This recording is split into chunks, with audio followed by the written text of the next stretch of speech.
yaad isku group haydan halkan Djibouti baad joogtay markaa ha Djibouti aan joogo horta dhalinyar badan baan ka xasuustaa ku iga weynaa ku iga yaraaba dadanaga weyn waxa kamid ah sida Ayana Sulaiman Xiis Bashiir dhalinyar badan oo hadda aan tirin kareyn kulli waxaan islaahay insha Allah marmad ku noqonay fankaaga wuxuu ka soo baxay Hargeysa asaaskii fankaaga mudooyinka dib Hargeysa kuma badneed hadda beeskaagu xagee imika in muddo Hargeysa ka maqanahay 2 sano iyo xogaas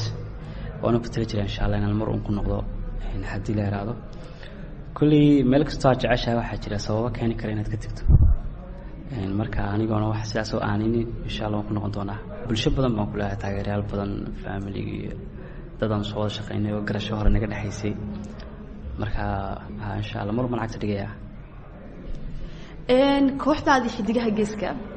aad ku jirtay runtii bilowgii markaa soo baxaysay koox qurux badan oo dadka Soomaalida oo dhan runtii qanciyo aad loo jecel yahay baadan laakiin mudooyinka waxa moodaa markii caan la sii noqdo waa la sii kala soconaya see waxa jira horta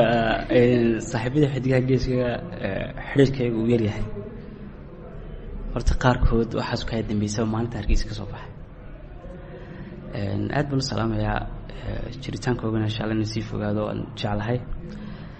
kulani waxa ta Soomaalida wanaaga dhiba wada joogiyo iyo wanaagiba ayana kana aan xamil weynay marka waxay noqotay in xaq kale isku rogto aad baan salaamayaa dhamaantood kulli wada shaqayntiina soo noqon doontaa kulli warjinaya